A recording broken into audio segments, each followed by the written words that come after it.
Although many can forgive insults, no one has ever forgiven contempt. Benjamin Franklin. It was a beautiful winter day in Austin, Texas. The temperature reached 67 degrees Fahrenheit, and there was a light breeze from the west. The evening promised to be even more impressive. A full moon and temperatures near 50 degrees at 8:00 p.m. created a perfect forecast. To top it all off, Florida-Georgia Line was performing at the Moody Center concert, and Henry Can had 2 front-row tickets to the show for him and his wife, Melanie. It was supposed to be a week-early Valentine's Day celebration for the 33-year-old couple, who had been married for almost 5 years. The only problem was that it wasn't warm in Sioux Falls, South Dakota. In fact, it was about 10 degrees there. There was a foot of snow on the ground, and another 10 inches were expected before the precipitation stopped. What does this have to do with Henry, Melanie, and dating Tyler Hubbard, Brian Kelly, and the rest of the FGL crew? Good question.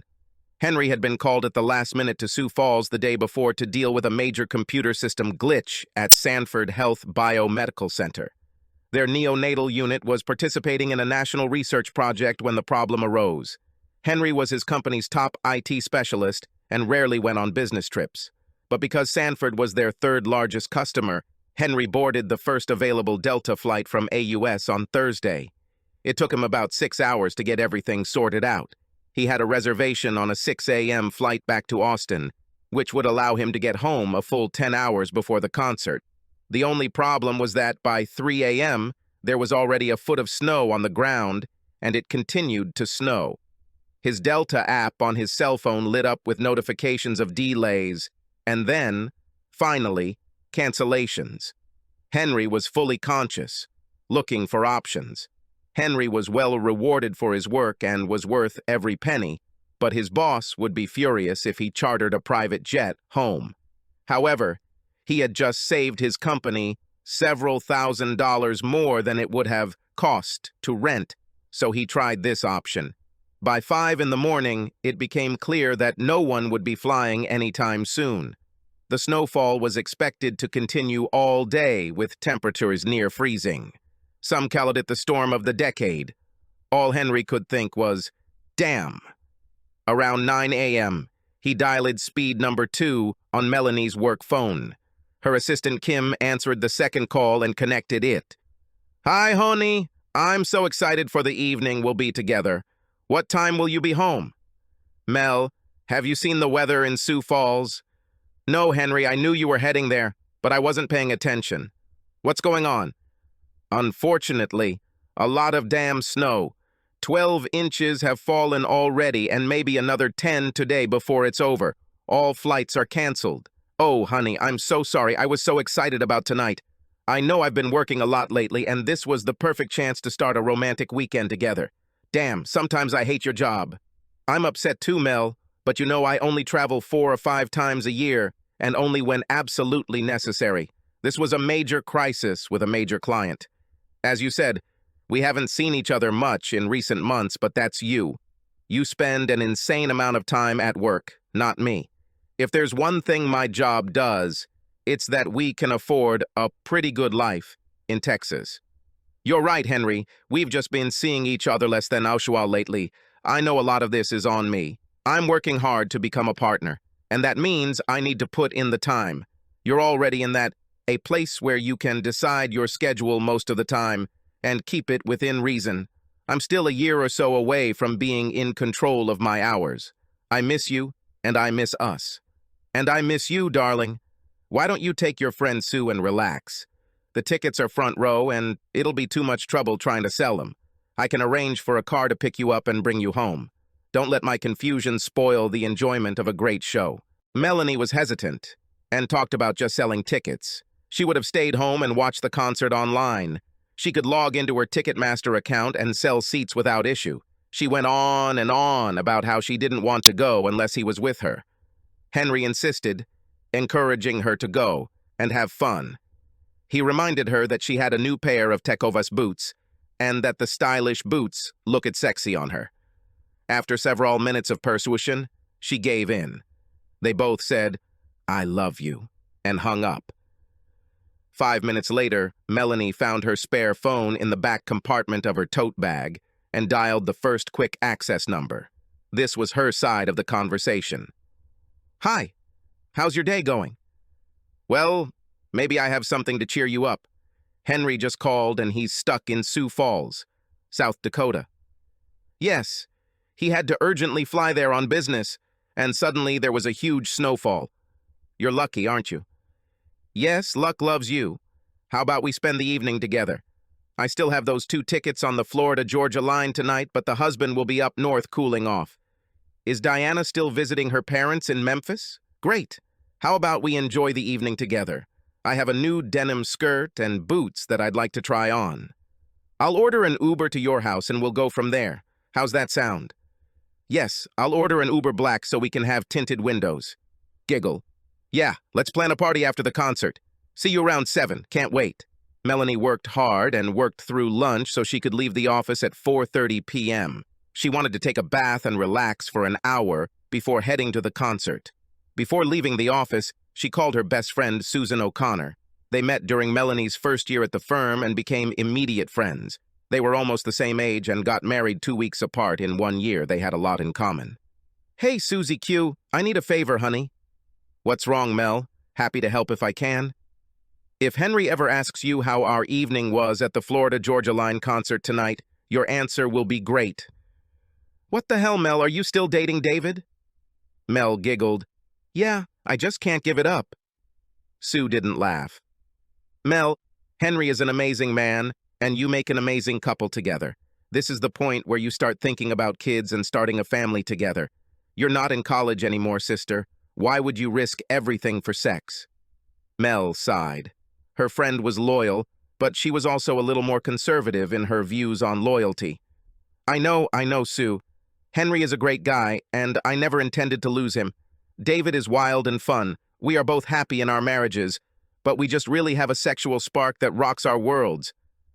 "Mel, you really need to think a little deeper before you open your mouth.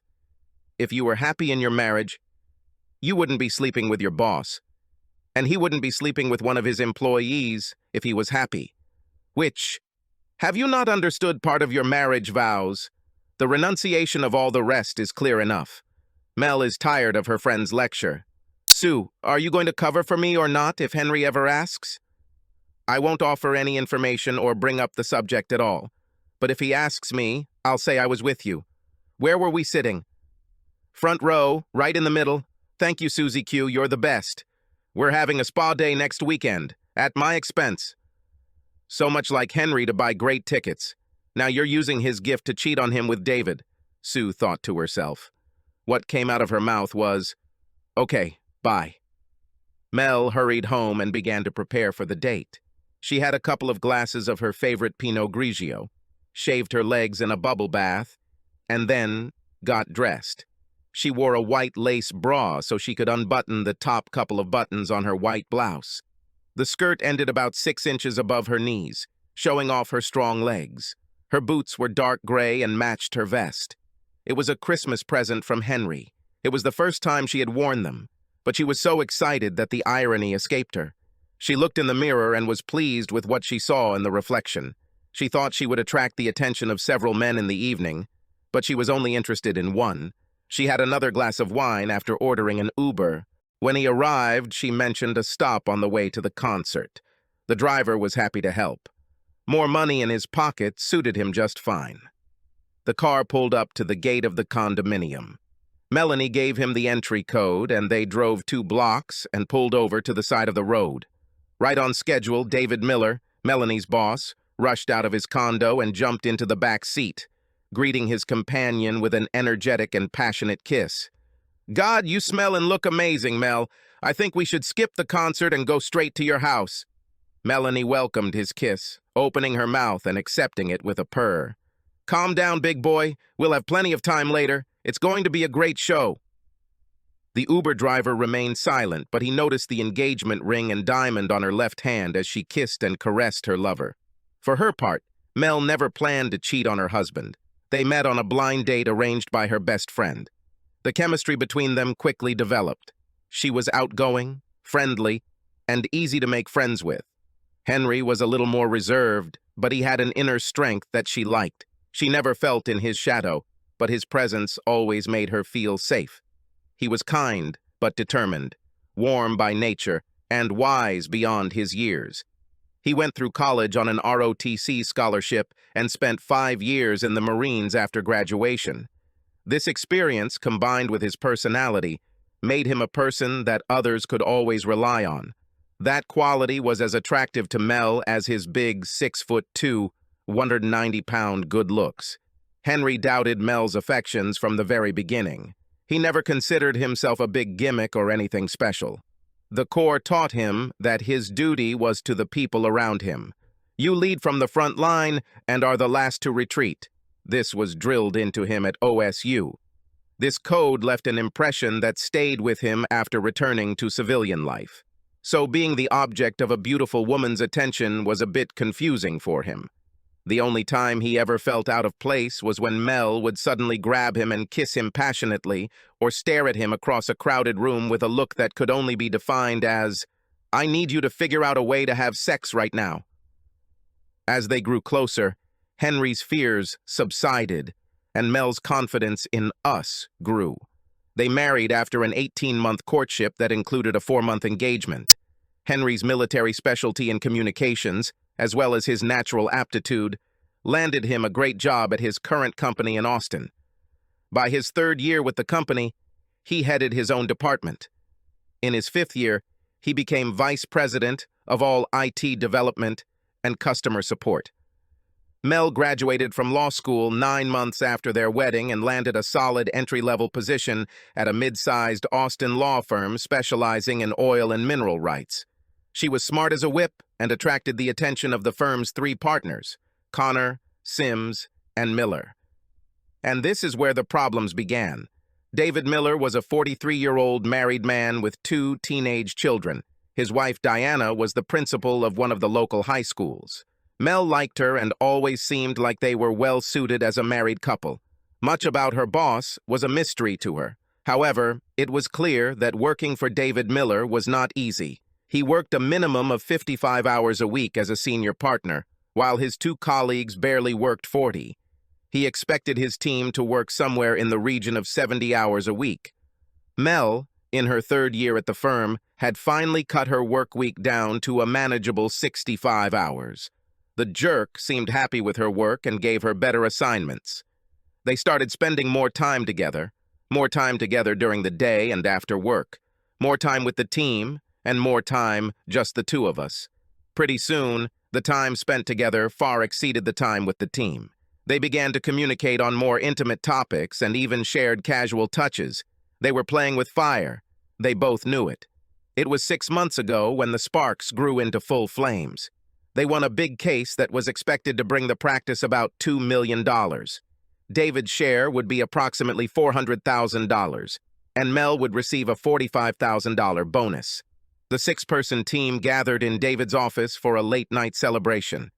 The jerk was so pleased that he even opened a bottle of his 4 Roses, single-barrel bourbon, for the occasion. An hour later, the party began to end. David asked Mel to stay a minute. This caused a couple of grins among the more attentive ones. David ushered the last person out, then quietly closed the door. He turned around as Mel began to unbutton her blouse, leaning on his desk. David walked across the room like a man possessed. He hugged her and pulled her to him in a passionate kiss. David wasn't as big or strong as Henry, but he was more persistent. He knew what he wanted, and he went after it. He'd wanted Mel ever since he first worked closely with her about 2 years ago. His passion had been building up for a long time, and now it burst out.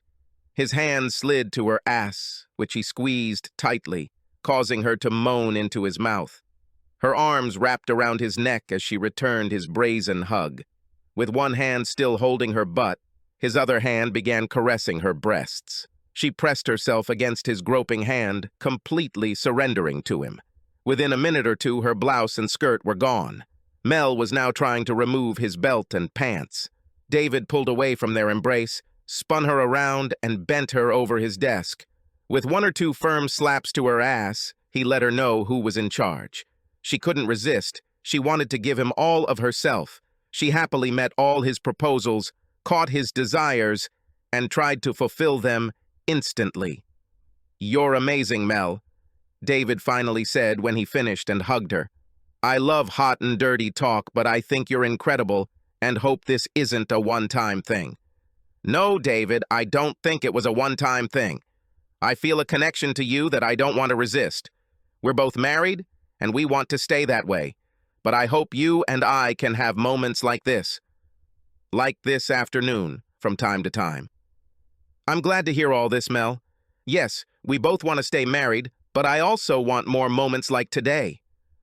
"Let me show you how much I want it," Mel replied as she dropped to her knees, ready for round two. That was 6 months ago, and now Mel and David walked into the concert arena holding hands. They hid their infidelity well, but were also discreet, meeting at least twice a month. Tonight, if they were worried about being seen, they didn't show it. They weren't overly affectionate with each other, but even a casual observer could tell that this was a date between two people who were attracted to each other. Back in Sioux Falls, a disappointed Henry decided to watch the concert live. "If I can't be with her, maybe I can see her when they show the crowd," he thought to himself. After the opening act, FGL took the stage with a bang, performing 4 fast and loud songs. There wasn't too much camera work aimed at the audience until the 5th song, which was finally slow. The love song Cruise was performed as cameras began capturing couples in the audience. Henry almost decided to take a quick break when the song started, but remembered that it was Mel's favorite song, so he stayed. 30 seconds later, his world collapsed and his marriage ended. The camera focused on the couple in the front row, where Henry bought the tickets. The man and woman hugged, slowly danced, and kissed deeply, apparently unaware that they were being shown on the big screen. There was no mistaking Mel in her new boots that Henry had given her last Christmas, and although he didn't know him very well, there was no doubt that David Miller was the man who was holding and passionately kissing his wife. Henry sank to the floor, completely speechless. The agony of betrayal hit him like a punch to the stomach. He was dazed, dizzy, and trying to breathe heavily. The camera panned to the other 3 couples, but then returned to Mel and David. This time, Mel broke the kiss, looked up and saw them on the screen. The look of absolute panic on her face was impossible to hide. She buried her face in David's chest, pulling his head down so he wouldn't look up. Henry sat on the floor, tears flowing from his eyes. He alternated between muttering questions like, "Why, Mel?" to pure anger, "Damn you, Mel. And of course, I'm going to beat you up, David Miller." As he began to come to his senses, he realized he had to act and act quickly. He learned in the Corps that if you sit back and do nothing, you will die. If you move and take on the fight, you have a chance. He began to act. Henry called his good friend and lawyer, Michael Lipscomb. Michael was a little surprised by the call at 9:30 p.m. on a Friday night, but even more surprised to hear the topic of the conversation. He told Henry how sorry he was and asked several times if Henry was sure it was Mel. Once he was sure, he told Henry to hang up but accept the call that would come to him within the next 5 minutes. 3 minutes later, the phone rang. The number was unfamiliar, but it was a 512 Austin area code. "Hello, this is Henry Can." "Hello, Mr. Can. This is Erica Hamilton, a lawyer and good friend of Michael." "Hello, Mrs. Hamilton. Thank you for calling me." "Call me Erica, and I'll call you Henry," Erica replied. Henry was about to say something, but she continued. "Sorry for my bluntness, Henry, but we don't have much time. Your wife is at a concert with another man, and you saw them on live television in an intimate setting, right?" "Yes." "Okay. Where were they sitting and what were they wearing as far as you can tell?" Henry answered as quickly and accurately as possible. "When we hang up, send me the latest and greatest photo of your wife. I have a private investigator on the way to the concert. He will be there in 10 minutes and will follow them all night and the rest of the weekend if necessary. We need to collect as much evidence as possible, as quickly as possible." "Okay, thank you." "Henry, can you come up with an excuse to stay in Sioux Falls for a couple of days? I want our evidence to be strong, and one night at a concert will not provide that. If you can remain blocked by snow or do some work for your client, We'll have a better chance of catching them red-handed. Sorry for my frank tone. Yes, I can arrange that, Henry replied. Great, Henry. Send me the photo ASAP and hang in there. I'll call you back no later than noon tomorrow with an update. Call your wife at a reasonable time tomorrow morning and let her know that your detention will last until at least Monday evening. I'm guessing your employer will not object. Yes, I'm a senior vice president, so my schedule is flexible. There's still some work I could do here with a client on Monday. Great. I need to run. We'll talk tomorrow. Henry was grateful for the conversation and quick action. His head was still spinning, and he had no idea what the outcome would be. But it was clear that this woman knew her stuff. He didn't get much sleep that night, and for the record, he never listened to FGL again. By 5:30 a.m., Henry had stopped trying to sleep. He stood up and looked outside. The snowfall became lighter, but still fell. He turned on the local station. 22 inches of snow have fallen in the last 36 hours, quite a record for Sioux Falls. It's clear that nothing much will move until later in the day, or even the next. Henry started taking notes. Treason was unacceptable to him. Whether it was the first time or the 100th time, it didn't matter. Trust broken in a close relationship was something he could not tolerate. As if cheating wasn't bad enough, the contempt they both showed him was beyond acceptable. They slowly danced and kissed in a very public setting in his town. Even if only one or two acquaintances saw them, rumors would spread. Have you heard that Melanie Cann is cheating on her husband with her boss? No, he wasn't going to put up with such nonsense. He has reconsidered his actions as a husband over the past 5 years. He was always faithful, not that women knocked at his door. He rarely looked at other women. He was madly in love with Mel, and that meant he was absolutely faithful to her. They fought sometimes, but he was a good husband to her. Caring, friendly, protective, but always respecting her as an equal partner. No, he didn't deserve such contempt. He compiled a table of assets and liabilities. He made a very short list of people he needed to call, including his boss, his father, and 2 friends from the Marine Corps. He made a list of next steps based on his conversation with Erica. It was only 7 a.m., so he put on his tracksuit and went to the hotel fitness room, where he worked out hard until 9. After a shower and breakfast, he picked up his phone. There were 2 text messages from Mel asking how he was and saying how much she missed him. She mentioned that the concert was good, and Sue joined her. Another disrespect. He decided to check something. Perhaps he should have waited and discussed it with his lawyer, but he was a Marine after all. Inaction in a crisis seemed like a bad idea to him. The phone rang twice before it was picked up. Hey, Henry, Sue said. I heard you're stuck in Sioux Falls. I saw the weather map. It looks terrible. Hey, Sue. Yeah, it's a real snowstorm here. Texas hasn't had this much snow in 100 years, let alone a day or two. I'll be glad to come home. How can I help you, Henry? Sue sounded nervous. Listen, Sue, I was just wondering, how did you like the concert last night? I thought the opening song, This Is How We Roll, was cool. I watched it live from my hotel room. Yes, Henry, it was a great show. I know Mel had fun, but she really missed you. Thank you for your words, Sue. Can I ask you one more quick question before I let you go? Certainly. I know you're a big FGL fan, since you might have confused This Is How We Roll with Up Down, which was actually the opening song from last night. How is that possible, Sue? There was silence on the other end of the line, so Henry continued.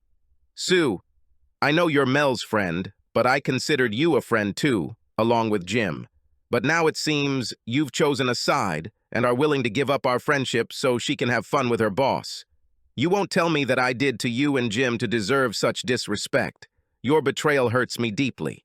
A lump formed in Sue's throat, and tears gathered in her eyes. It was beginning to dawn on her that she had made poor choices in the name of friendship. No friend would ever ask someone they value to help them be dishonest and hurt others. I'm so sorry, Henry, she replied, barely audible. How long has this been going on, Sue? How long has David Miller been entertaining my wife? About 6 months, Henry. Henry had been preparing for something like this, but hearing it for the first time was a blow. He had to fight to maintain his composure. "Sue, does Jim know that you're lying for Mel and helping her break her marriage vows by cheating on me?" Sue sobbed. "Oh no, Henry. Jim doesn't know anything about this. He would be terribly upset and completely ashamed of my role in this." "Okay, Sue. I won't tell Jim about your role just yet. Everything will come out soon anyway, and I'm sure he'll have questions that you'll have to answer. Jim is a good man, so my advice to you is, be honest when the time comes. In the meantime, if I find out that you have relayed the word to Mel about this conversation, I will call Jim myself to make sure he understands the role you played in despising me and destroying our marriage." Sue was crying now. "No, Henry, I won't tell Mel anything. I won't even answer texts or calls over the weekend. I'll find a way to avoid talking to her. I'm so sorry and ashamed, Henry." Henry hung up without saying goodbye. From that side of the conversation, Sue began to realize the depth of her stupidity in the name of friendship. She knew she would have to talk to Jim sooner or later. Probably sooner will be better. Henry then called Mel. She sounded sleepy, but played the role of the loving wife to perfection. She complained a lot when she learned that he would not return until Monday evening. She and Sue had fun, but it wasn't the same without him. She had few plans for the day. She was going to do a few things and clean the house a little. Nothing special. She would leave something special for when her husband returned, she promised. She ended the conversation with the usual, "I love you." Henry replied, "Goodbye." She thought it was strange, but then David caressed her breasts in a way that drove her crazy, so she didn't think much of it. At 11:58 a.m., Erica called. She gave a brief update and then said she would call back around 7 p.m. with a full report. She called at exactly 19:00. The gist was this. The private investigator was very, very good. He went to the concert and took more photos. Mel was intimidated by the cameras for a while, but by the end of the concert, they were hugging and kissing again. They returned to Henry and Mel's house. The private investigator anticipated this and installed recording equipment in several rooms. They spent the night actively having sex in the bedroom. Later in the kitchen, they had a very casual but frank conversation about their relationship, starting from when it started. They freely mentioned several sexual adventures within the office. They also discussed how to continue to keep it a secret. They went to lunch and then returned to Can's bedroom for the afternoon and evening. The private detective would continue to monitor and record, but Erica assumed that they would not find anything new. Then she wanted to know what was on Henry's mind. He thought and took notes all day. He outlined his thoughts to his lawyer. "She has despised me publicly and privately for 6 months. The marriage is over," he began. "She must feel the humiliation she brought upon me in front of her friends and family. The truth about her actions must be revealed. There is no reason to minimize or exaggerate. The facts speak for themselves, but no irreconcilable differences. I want her to be served with a claim at work as soon as possible. I want his wife to know when I'm serving Mel, and maybe she can coordinate and serve the claim to the asshole at the same time. I want his wife to know everything we had about him. I hope and pray that she gets every last penny out of him in the divorce. I also hope that his partners have more morals than him and force him to leave the practice. Perhaps if we threaten to sue a firm because they had sex in the office multiple times, we can motivate them in that direction. I don't want to stay in the house. I need to sell it. Too many memories. Honestly, I don't even know if I'll stay in Texas. However, I don't want her to stay there. Hopefully, we can just split the sale of 50-50. I also want to protect all my assets as best as possible. I don't mind using my money to pay off cars or other small debts, but I definitely don't want her getting child support from me." Erica asked several clarifying questions. She told Henry that it was likely, given his ability to make good money, that she would receive some alimony. However, if the law firm has a code of ethics, they can clearly show that her infidelity caused the marriage to end. This might help. Henry remained in Sioux Falls or returned to Austin undercover until Tuesday afternoon. Mel was due to be served with the claim in the middle of the day. Erica tried to find Ms. Miller before this time to see if she wanted to join in on the fun. Henry noticed that Mel no longer called him on Saturday or Sunday evenings. She and the idiot must have been having a great time. He knew he would have to call her, otherwise she might suspect something was wrong. He called around 9 o'clock in the evening. "Hey, I was just thinking about you and realized that we haven't talked since yesterday. I hope you're still going to come home tomorrow. I miss you so much. I miss you so much." "Sorry, Mel, but it will be Tuesday. I have a flight through O'Hare that will get me home around 3 o'clock in the afternoon so we can plan dinner together." "Okay," she replied, seeming disappointed. "But the next time I see James, I'll tell him no more winter trips. He ruined the perfect weekend we were supposed to have together."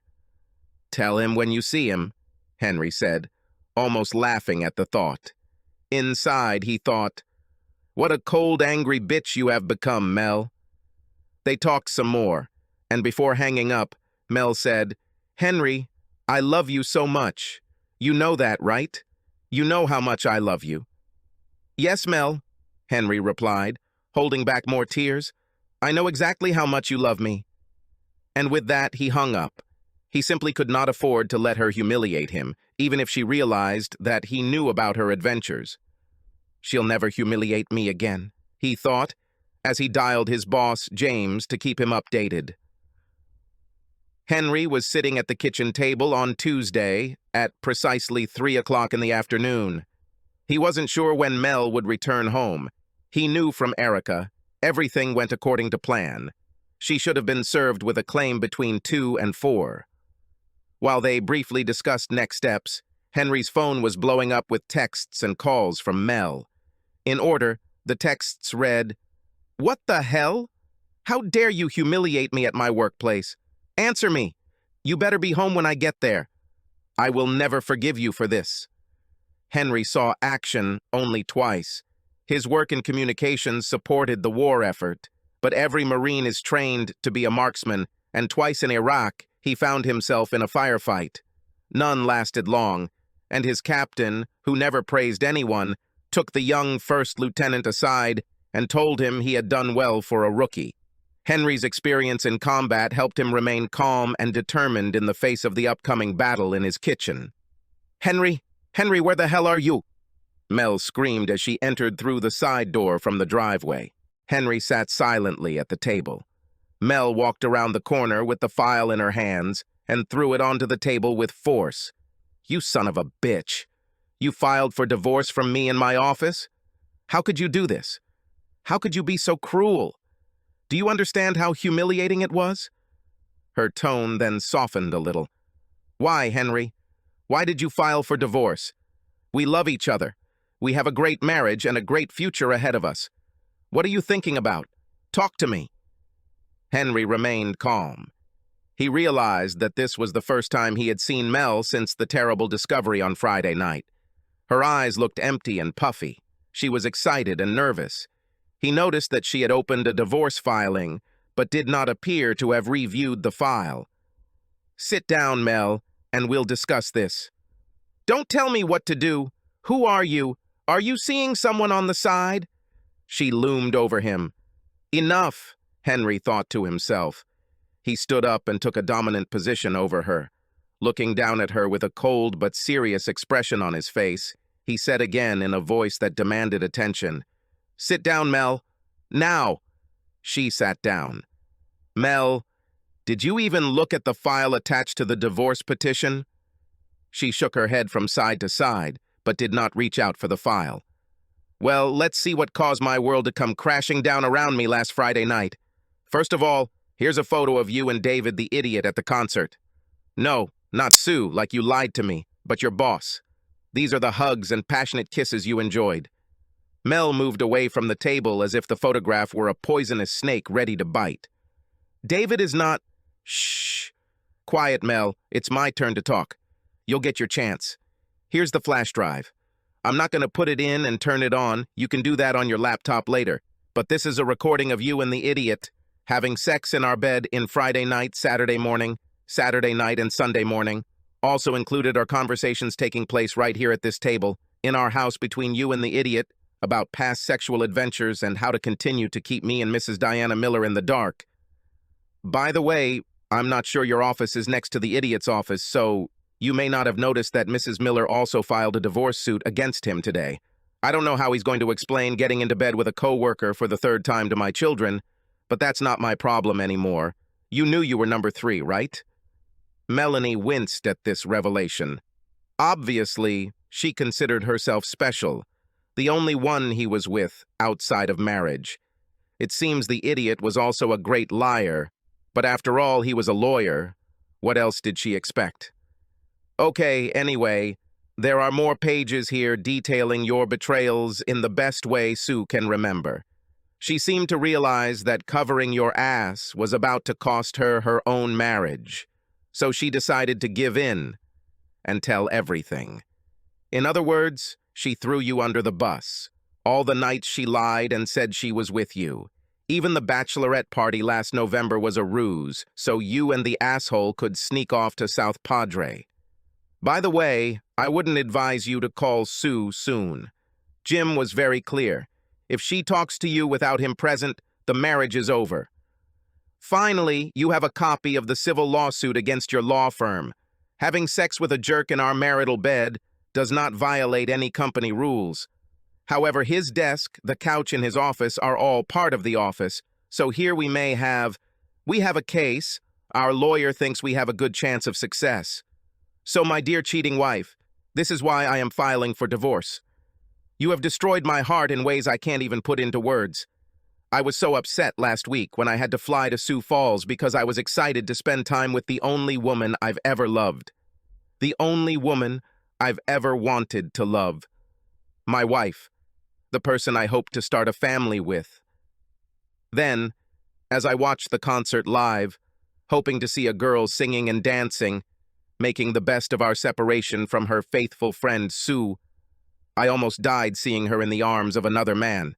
My soul was destroyed in an instant. I think I'm a big enough person to handle betrayal, Mel, even serious betrayal. People aren't perfect. I'm not perfect. Forgiveness should always be a part of a marriage. But you didn't just betray me, you despised me. You deliberately humiliated me. Me in front of everyone. I can't do this, I won't tolerate it. I won't be married to you, Mel, for a minute longer than it takes for the divorce to be finalized. I'm not going to make it easy for you. I'm going to keep it as you can get more of your money. Your family and friends will know what you did. I won't hide the truth from them for someone who spat in my face with their actions. Now you're alone. Maybe this is what you always wanted. That's it. I'm done. Speak if you want. Mel tried to hold back her tears, but she was having trouble. She was a strong and proud woman, but this man she claimed to love, whom she had betrayed so deeply, had just destroyed her by simply telling the truth. He pointed out the depth of her terrible actions and the consequences. She wanted to hate him, blame him. She desperately wanted to avoid clearly admitting her guilt, but there was no way to avoid the truth of who she was. Did you tell my parents? No. I'll leave it to you. I've talked to my people, my boss, and a couple of friends from the Corps. With the exception of my lawyer and our company's legal counsel, Michael, I haven't talked to anyone. But let me be clear. If you try to misrepresent the truth or cover up my actions, I will give them everything, including the contents of the flash drive. I can't tell my parents everything.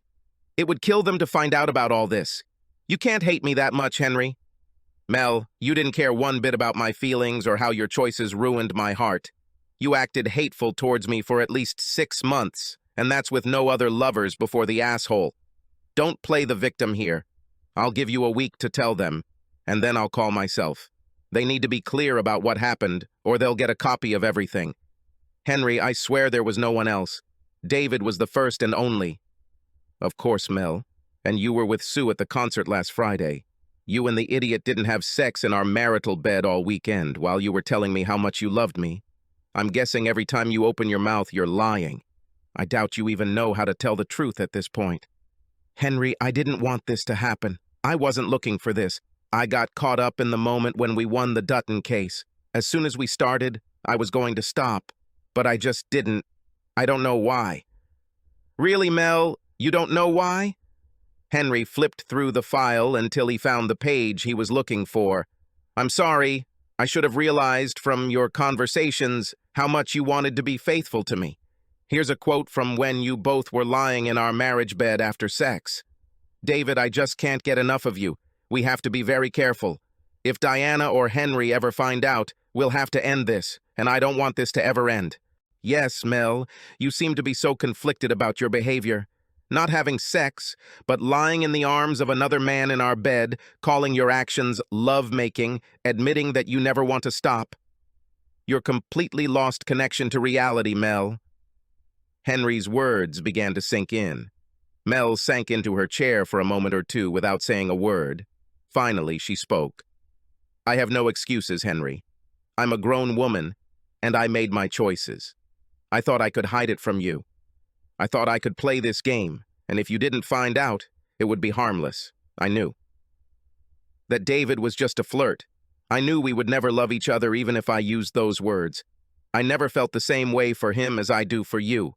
But I thoughtlessly betrayed you and your love for me. Mel paused for a moment to blow her nose and dry her eyes.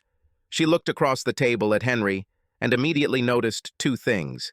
His wedding ring lay on the table, and his eyes showed that he was lost to her without any hope of redemption. He looked at her with the same contempt with which she addressed him. Her safe little world of a loving husband was shattered. Henry, I don't know what to do or where to go. I can't leave the house until the divorce is over.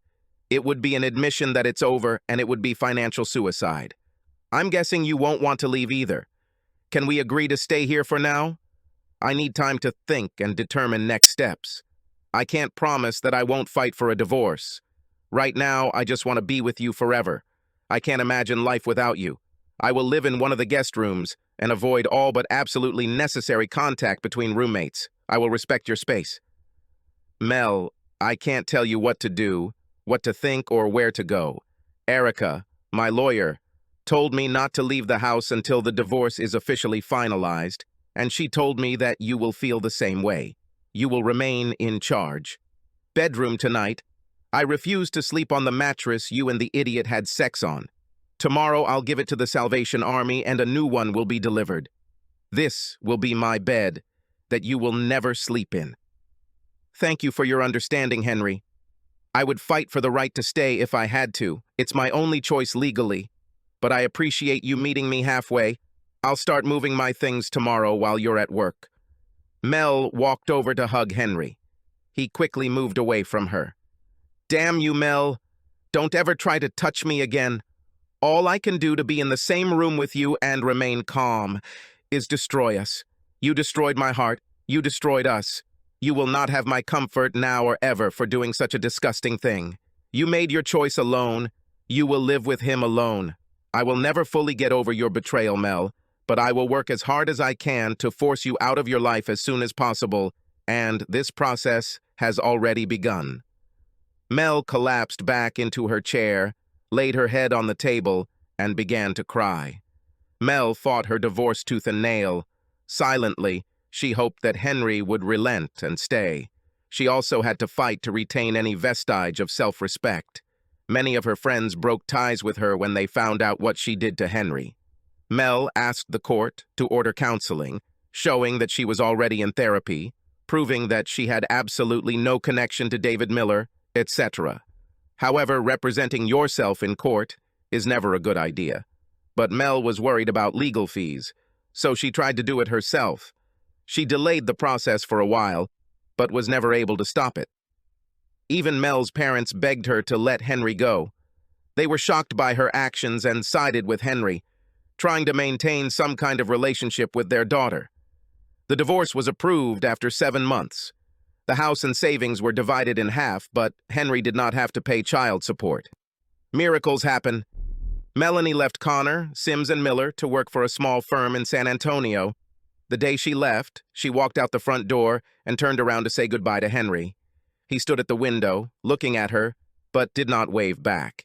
He just stood there, watching her leave his life forever. David Miller began spending his evenings at a seedy bar called the Oilers, located in the wrong part of town. One night, as he was leaving, a man approached him in the parking lot. He looked into Henry Cann's eyes. There were no CCTV cameras in the area. Henry said, "Hey, dude," and then punched him in the face with a crushing fist. His nose and jaw were broken. Henry leaned over him. "I wanted you to know who did this to you, David. I wanted you to look me in the eyes and see this coming.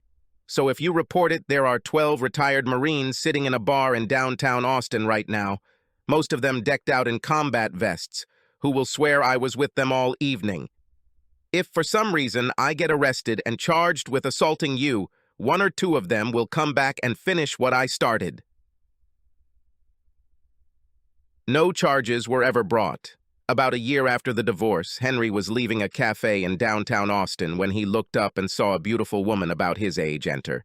He held the door open for her as she entered. "Thank you, good sir," she said. "It's good to see some cowboys still have manners." "You're welcome, ma'am," Henry replied, and headed to his car. He was about to enter when he thought to himself, "What the hell?"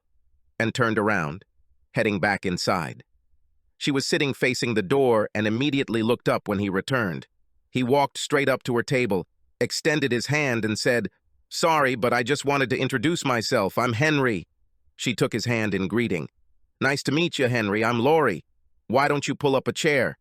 Subscribe to our channel so that your second chaff doesn't cheat on you, and go ahead and listen to the next story, because this story is nothing compared to the next one.